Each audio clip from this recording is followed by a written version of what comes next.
وركنية أولى للوحدات هنا على التنفيذ اللاعب صالح راتب. صالح ملعوب الكرة داخل منطقة الجزاء، رأسية موجودة، وأول الأهداف. أول الأهداف هنا عن طريق المدافع دانيال عفانة.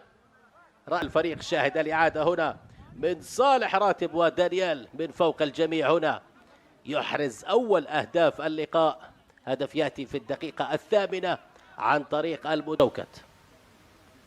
هذا علاء وشوقي.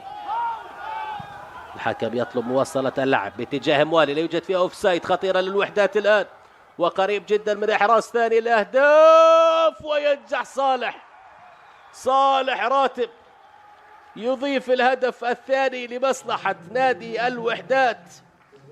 تمريرة مميزة كانت من موالي، وينجح هنا راتب إحراز ثاني الأهداف.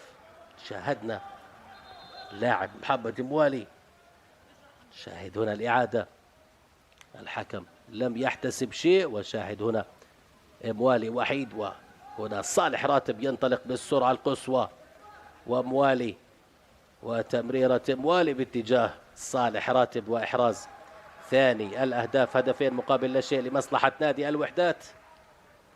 بعدما شاهدنا الفرص الخطيرة كانت لنادي السرحان، ولكن خبرة كبيرة عند لاعبي الوحدات ينجح بترجمة الفرص لأهداف.